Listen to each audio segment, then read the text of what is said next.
नमस्कार दोस्तों, हमारे channel geography with ID sir में स्वागत है। आज हम लोग जून 2013 के शेष प्रश्नों पर चर्चा करेंगे। आइए देखते हैं। क्वेश्चन नंबर 26 है, विकासशील देशों में अप्रवास के कारण कुछ भागों में जनसंख्या का दबाव बढ़ जाता है। ऐसे भागों की विशेषता होती है। In developing countries the population pressure increases in some part due to immigration.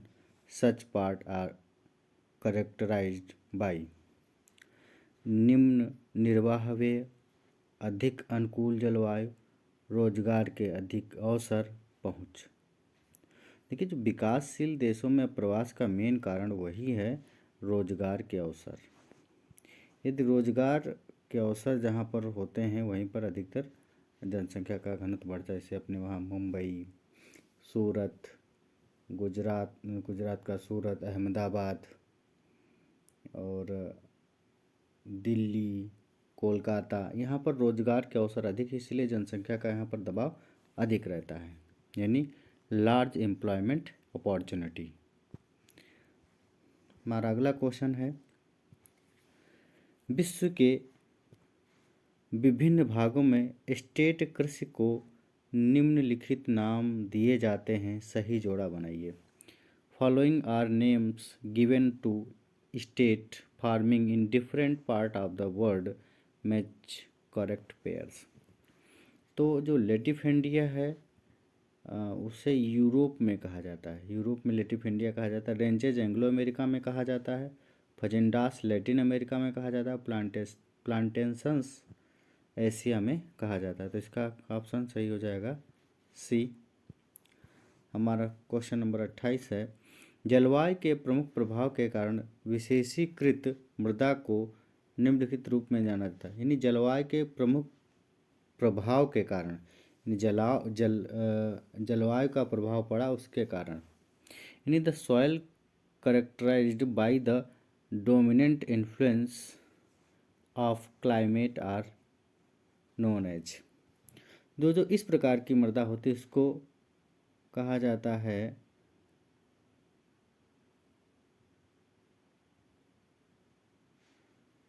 Zonal soil, यानी सुस्तरीय मृदा। क्योंकि जो देखो, जो मृदा होती है वो 3 प्रकार की होती है। एक तो जोनल सॉइल, एक इंट्राजोनल सॉइल और एक एजोनल सॉइल। जो जोनल सॉइल होती हैं वो लंबे प्रोसेस के द्वारा, क्लाइमेटिक कंडीशन के द्वारा, बहुत लंबे प्रोसेस द्वारा वो बन के होती हैं, इसमें स्तर बने होते हैं। ये 3 प्रकार की मृदाएं होती हैं। एक तो होती हैं पेडोल्फर और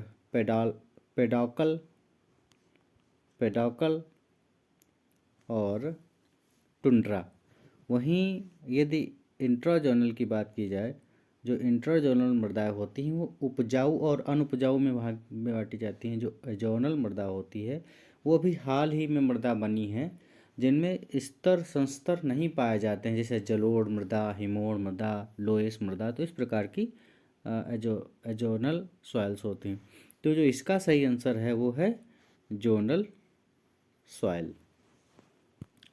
क्वेश्चन नंबर 29, निम्नलिखित में से कौन सा विश्व की कृषि का विटलिसी के वर्गीकरण के अति महत्वपूर्ण आधारों में से एक है? तो विटलिसी महोदय ने 1936 में कृषि प्रदेशों का वर्गीकरण किया। उन्होंने यह वर्गीकरण जो किया वो अपने व्यक्तिगत विवेक पर आधारित था, वस्तुगत विश्लेषण पर आधारित नहीं था।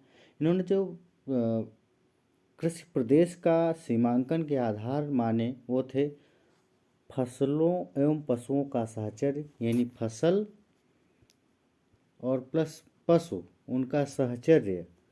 कृषि उत्पादन विधि, यानी कृषि के उत्पादन की किस प्रकार की विधि है, इसको अपनाया। कृषि भूमि में श्रम, पूंजी, संगठन आदि के विनियोग। कृषि से उत्पादित पदार्थों के उपयोग का ढंग, यानी कहीं जो ढंग का तात्पर्य यह है कि कहीं पदार्थों को बेचने के उद्देश्य से उत्पादन किया जाता है कृषि, और कहीं पर केवल उसको खाने के लिए निर्वाह कृषि की जाती है। कृषि में सहायक यंत्र, यानी सहायक यंत्र से तात्पर्य परंपरागत सहायक यंत्र हैं या बड़ी बड़ी मशीनों द्वारा खेती की जाती है। तो इस प्रकार पर इनके ये प्रमुख का आधार था। तो इसका जो सही आंसर वो है कृषि के प्रकार्यात्मक रूप, फंक्शनल फॉर्म ऑफ एग्रीकल्चर। हमारा अगला क्वेश्चन है, निम्नलिखित में से किसने सबसे पहले कृषि उत्पादकता को कोटि क्रमिक गुणांक विधि का उपयोग किया? Who among the following has used for the first time the ranking coefficient method of agricultural productivity? तो इसमें किया था MG केंडॉल, ने किया था। वहीं स्टाम्प महोदय थे, इन्होंने कैरिंग कैपेसिटी ऑफ लैंड, भूमि वहन क्षमता का प्रतिपादन किया था। और जो एनएदी महोदय थे, एनएदी महोदय, इन्होंने उत्पादकता सूचकांक दिया था, जिसमें एक फार्मूला था Y/YN रेशियो T/TN। जो Y है वो फसलों के उत्पादन की कुल मात्रा है, और वही जो Y1 है वो राष्ट्रीय फसलों के उत्पादन की कुल मात्रा की बात करता है। जो T है वो सकल कृषि क्षेत्र को इंगित करता है, और जो TN है वो राष्ट्रीय फसल क्षेत्र को इंगित करता है। तो ये उनका फार्मूला था एनएदी महोदय का। हमारा अगला क्वेश्चन है, गिब्स मार्टिन सूचकांक का उपयोग निम्न मापन के लिए किया जाता है। जो गिब्स मार्टिन का सूचकांक है, Gibbs Martin index is used for the measurement of फसल विविधीकरण, यानी क्रॉप डाइवर्सिफिकेशन के लिए किया जाता है। क्रॉप डाइवर्सिफिकेशन का जो तात्पर्य है वो है किसी क्षेत्र विशेष में एक वर्ष में उत्पन्न की जाने वाली फसलों की संख्या के संबंध को समीपवर्ती क्षेत्रों में फसलों की संख्या के परिप्रेक्ष्य में किया जाता है। और इसका जो इसके सूचकांक को भाटिया ने भी वर्गीकृत किया, जसबीर सिंह ने भी वर्गीकृत किया, और गिब्स मार्टिन जो सूचकांक था वो फसल विविधीकरण से ही संबंधित है। देखिए, जो इन्होंने एक सूचकांक का जो फार्मूला था वो था 1 - sigma x square upon sigma x का होल स्क्वायर, ये इसका फार्मूला था। तो ये क्वेश्चन भी पूछ लिया जाता है। वहीं यदि हम बात करें फसल संकेंद्रण की, फसल संकेंद्रण क्या होता है, यानी क्रॉप कंसंट्रेशन, ये होता है किसी फसल को अधिकतम सघनता से नियत स्थान व समय पर उत्पन्न करना। यानी किसी फसल को अधिकतम सघनता से कोई एक नियत स्थान पर व समय पर उत्पन्न करना ही फसल संकेंद्रण कहलाता है। वही फसल कॉम्बिनेशन क्या होता है, यानी फसल संयोजन। फसल संयोजन से तात्पर्य होता है कि किसी प्रदेश में उत्पन्न की जाने वाली फसलों के जो समूह को शस्य या फसल संयोजन कहते हैं। यानी किसी प्रदेश में उत्पन्न की जाने जो फसलें होती हैं उनका एक समूह जो बनता है उसे फसल संयोजन कह सकते हैं। अर्थात एक इकाई क्षेत्र में विशिष्ट फसल के साथ अनेक गौड़ फसलों को पैदा किया जाता है। कोई एक मेन फसल होगी, उसके साथ और भी फसलें उगाई जाती हैं। जैसे रबी की फसल की बात कीजिए तो रबी की फसल में गेहूं भी उगाया जाता है, साथ में जौ भी उगा दिया जाता है, सरसों भी उगाया जाता है, और कहीं कहीं चना के भी पौधे उगा लिए जाते हैं। तो इस प्रकार की जो फसल होती है वो फसल संयोजन कहलाती है। फसल संयोजन का जो सैद्धांतिक रूप से फार्मूला तैयार किया था उन्होंने वीवर महोदय ने सबसे पहले किया था। इन्होंने मिडल वेस्ट यूएसए का सबसे पहले अध्ययन किया और एक मेथड का प्रयोग किया जिसे कहा least square method. Least square method का प्रयोग किया। इसमें फार्मूला उन्होंने दिया sigma D square upon N. फिर इनके विधि में भी जो इनका फार्मूला था, इनका जो माध्यम था फसल संयोजन ज्ञात करने का, उसमें संशोधन किया रफ़ीउल्लाह महोदय ने। रफ़ीउल्लाह महोदय ने भी संशोधन किया तो उन्होंने भी अपना सूत्र एक दिया। उन्होंने सूत्र दिया sigma D square D P square minus D square N upon N square. ये भी क्वेश्चन पूछ लिया जाता है। रफ़ीउल्लाह ने दिया। ये जो वीवर महोदय थे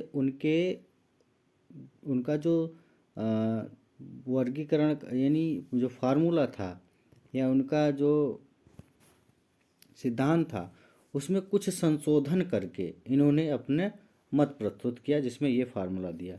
वहीं डोई महोदय ने भी, जो वीवर महोदय थे, फसल संयोजन सिद्धांत जो अपनाया उसमें संशोधन करके डोई महोदय ने भी अपना सिद्धांत दिया। तो डोई ने भी अपना एक फार्मूला तैयार किया। तो फार्मूला जो था सिग्मा डी स्क्वायर, केवल सिग्मा डी स्क्वायर, ये इनका फार्मूला था। तो इस प्रकार से ये था। तो जो गिब्स मार्टिन सूचकांक है उसका जो सही आंसर क्या है, फसल विविधीकरण है। मैंने फार्मूला भी बताया। फिर है अगला क्वेश्चन है हमारा कि मंगोलाइड प्रजातियों में अधिकांश प्रमुख रक्त समूह है। तो जो मंगोलाइड प्रजातियां हैं उनमें जो रक्त समूह पाया जाता है वो बी टाइप का पाया जाता है। वहीं ए जो एस रक्त समूह है वो यूरोप में ऑस्ट्रेलिया में पाई जाने वाली काकेसाइड जो प्रजाति है उसमें पाया जाता है। काकेसाइड में। वहीं जो ए बी ग्रुप है ये निग्रॉइड, जो निग्रॉइड जन प्रजातियां हैं उसमें पाया जाता है, निग्रॉइड में। ठीक, तो बट मंगोलाइड में कौन सा पाया जाता है, बी ग्रुप पाया जाता है। तो इसका सही आंसर बी है। हमारा अगला क्वेश्चन है, नीचे दो कथन दिए गए हैं। कथन कारण, समाज सूचक आंदोलन संयुक्त राज्य अमेरिका में 1960 के दशक में तेजी से बढ़ा। अमेरिकी समाज में विविध सामाजिक समस्याओं के पैदा होने से बढ़ा। तो जो इस प्रकार के क्वेश्चन होते हैं वो लगभग 90% कह सकते हैं वो ए और बी दोनों सही होते हैं, उनकी व्याख्या करते हैं। क्योंकि ये कोई बहुत सटीक आंसर नहीं होते हैं। देखिए, social indicator movement was quickly developed in 1960 in the United State of America. वही जो रीजन इसका है, it grew in response to rise of a wide range of social problems in US society. तो इसका जो सही आंसर है वो है बी। ए और बी दोनों सही हैं और व्याख्या करता है। क्वेश्चन नंबर 34, निम्नलिखित में से कौन सी उप प्रजाति काकेसाइड प्रजाति से संबंधित नहीं है। कौन सी प्रजाति जो काकेसाइड से संबंधित नहीं, जो एक्सिमो हैं वो मंगोलाइड प्रजाति के हैं। मंगोलाइड, जो मंगोलाइड हैं ये यानी जो एक्सिमो है मंगोलाइड प्रजाति के हैं। वहीं बात करेंगे जो सेल्टिक हुआ, नार्डिक, ईस्ट बाल्टिक, ये सभी काकेसाइड प्रजाति के उदाहरण हैं। वहीं डिनारिक, आइनू, बद्दू, हेमाइट, ये भी सब काकेसाइड प्रजाति से ही संबंधित हैं। हमारा अगला क्वेश्चन है, क्षेत्र अच्छे सेवक लेकिन बुरे स्वामी होते हैं, यह कथन किसका है? Region are good servant but bad master was stated by. तो ये था सीसी कार्टर, सीसी कार्टर महोदय ने इसको दिया।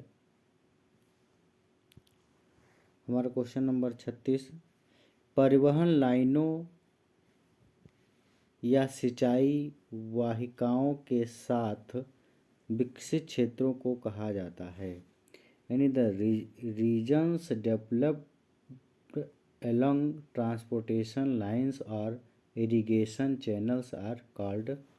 तो इस प्रकार का जो विकास होता है क्षेत्र का, उसे अक्षीय क्षेत्र कहा जाता है, एक्सियल रीजन, क्योंकि रोड के या कोई सी नहर या नदी के किनारे अधिवासों का विकास हो जाता है, तो वही विकास जो है अक्षीय क्षेत्र कहलाता है। क्वेश्चन नंबर 37 क्या कह रहा है कि निम्नलिखित में से कौन सा कथन सही नहीं है? कह रहा है कि सही नहीं है।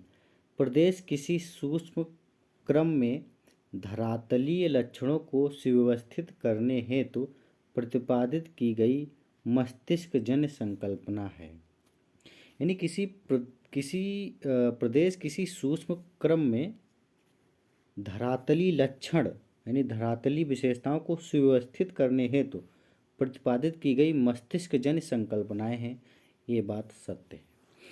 रीजन आर मेंटल कॉन्सेप्ट, एक मेंटल कॉन्सेप्ट ही है, formulated to arrange earth features in some abstract order. फिर है प्रदेश परिमित अथवा अपरिमित त्रियामी भू सीमाओं के पार विस्तृत होते हैं, ये सही नहीं लग रहा है। चलो अगला देखते हैं। प्रादेशिक संकल्पना धरातल पर समानताओं तथा विषमताओं का बोध कराने का साधन है, ये भी सही है। प्रदेश में किसी न किसी प्रकार की एकरूपता पाई जाती है जो उसे आसपास क्षेत्रों से भिन्नता प्रदान करती है, ये भी बात सही है। तो इसका जो इसमें सही नहीं होगा वो बी सही होगा, बी सही नहीं होगा, यानी जो इसका आंसर होगा वो बी होगा। कौन? Region could either be finite और infinite boundless three dimensions extending much beyond the limits of terrestrial sphere, यानी इसका बी क्वेश्चन सही होगा। हमारा 38 नंबर क्वेश्चन है कि प्रादेशिक नियोजन के निम्नलिखित उद्देश्यों में कौन अत्यधिक महत्वपूर्ण है? Which one of the following objectives of regional planning is most important? तो इसका जो मोस्ट इम्पॉर्टेंट है वो निवास्यता संवर्धन और समुदाय निर्माण, यानी cultivating habitability and community building. Question number 39, प्रदेशवाद अभिव्यक्ति है। प्रदेशवाद जो अभिव्यक्ति है अन्य प्रदेशों के प्रति अनभिज्ञता का, संकीर्ण प्रांतीयता का, वर्गवादिता का या स्थानीय व्यक्तिवादिता, स्थानीय निष्ठा और सांस्कृतिक विशेषताओं का। तो इसका सही आंसर टी है। देखिए, local individuality, loyalties and cultural traits. Bharat के इस्पात संयंत्र के पूर्व से पश्चिम क्रम पूछ रहा है। जो पूर्व से पश्चिम क्रम है वो है, सबसे पूर्व में है दुर्गापुर, ये पश्चिम बंगाल में पड़ता है। फिर जमशेदपुर, ये आपका झारखंड में पड़ता है। राउरकेला, ये पड़ता है आपका उड़ीसा में। और भिलाई, ये पड़ता है छत्तीसगढ़ में। ये अब की बार पीजीटी में भी क्वेश्चन पूछा गया था। हमारा अगला क्वेश्चन है, नगर और शहर और राष्ट्रीय राजमार्ग को कौन कौन जोड़ते हैं? तो मदुरई जो रामेश्वरम है वो राष्ट्रीय राजमार्ग 49 है, ये भी पता है। वहीं वाराणसी और कन्याकुमारी 7 है। दिल्ली और कोलकाता 2, और नई दिल्ली और अमृतसर 1। देखिए कौन सा होगा, ए का चौथा, बी का तीसरा। तो क्वेश्चन नंबर का इसका जो ऑप्शन है वो सी सही होगा, इसका सी नंबर सही होगा। निम्नलिखित राज्यों में से किस राज्य में वर्ष 2011 में सबसे कम जनघनत्व दर्ज किया गया था? तो सबसे कम जनघनत्व था अरुणाचल प्रदेश में, इसमें 17 व्यक्ति प्रति वर्ग किलोमीटर पर पाए जाते हैं। वहीं जो नागालैंड है यहाँ पर 2011 में सबसे कम जनसंख्या वृद्धि हुई, -6 लगभग, सबसे कम जनसंख्या वृद्धि हुई नागालैंड में। वही नागालैंड 2001 में सर्वाधिक जनसंख्या वृद्धि थी। हमारा अगला क्वेश्चन है कि कश्मीर घाटी किसके बीच में पाई जाती है? जो कश्मीर घाटी है, देखिए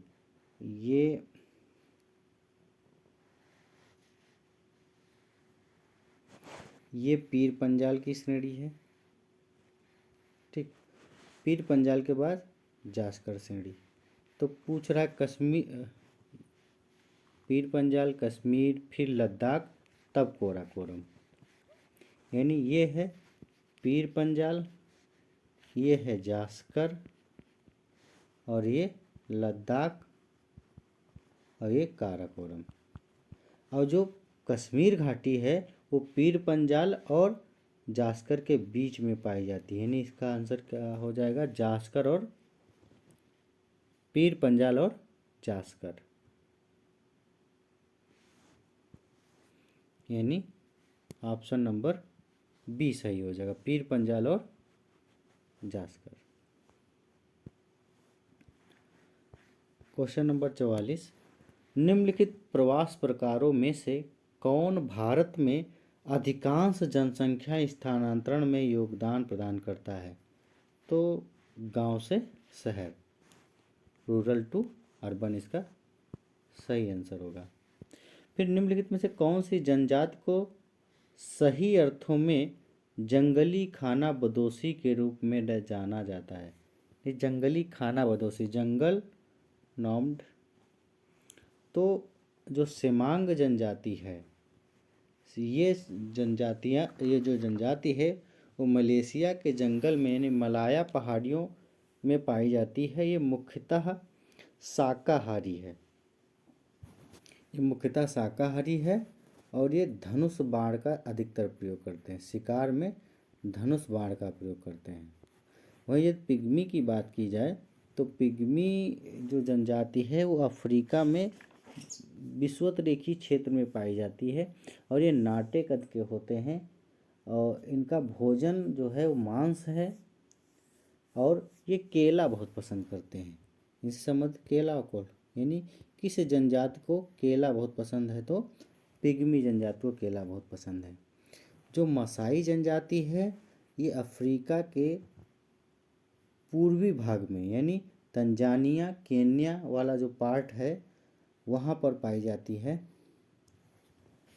और इनकी विशेषता ये है, इनके जो गांव होते हैं वो क्राल कहलाते हैं। क्राल में 20 से 50 झोपड़ियाँ होती है, क्राल बना होता है इस प्रकार से, उसमें 20 से 50 झोपड़ियाँ होती हैं, उसी में ये लोग निवास करते हैं। इनका जो भोजन है वो मांस है, और ये गाय का दूध पसंद करते हैं, गाय का दूध।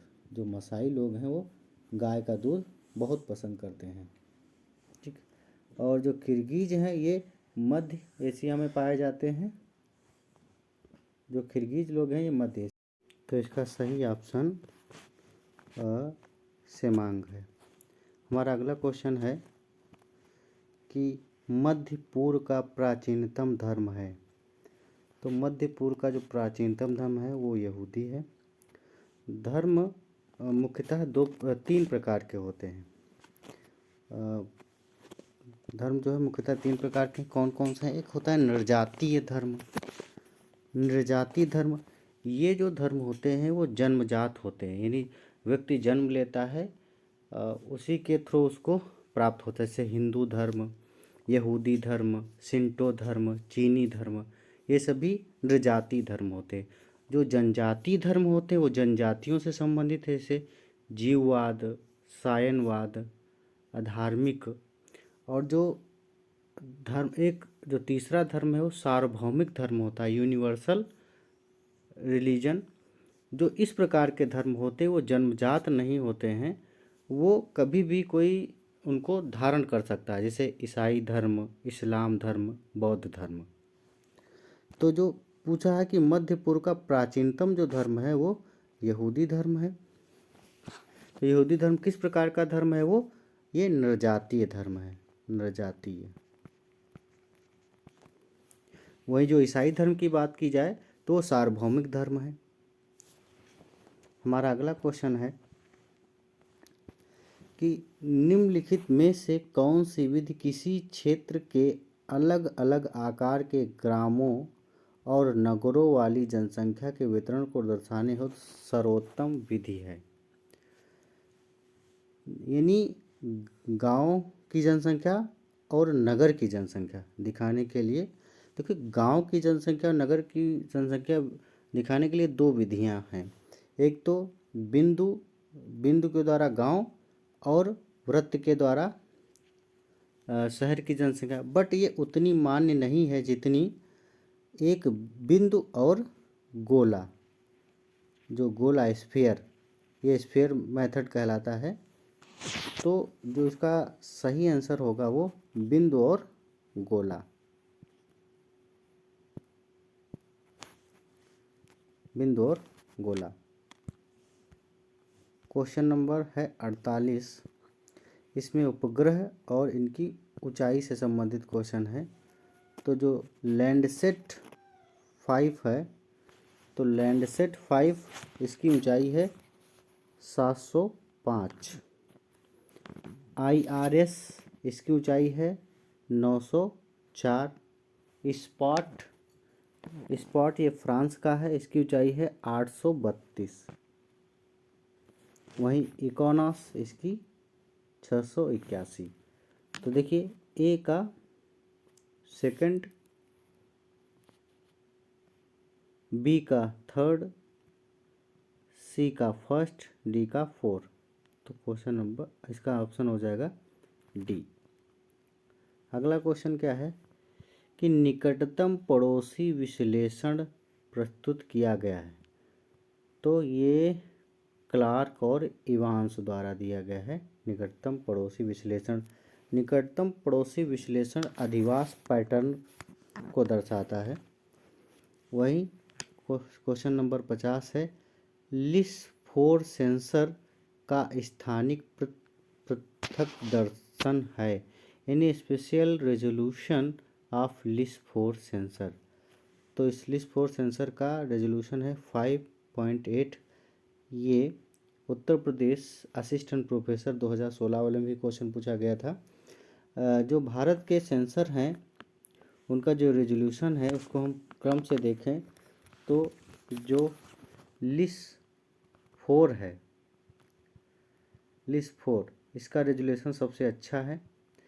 इसको पैन भी कहा जाता है, PAN, पैन।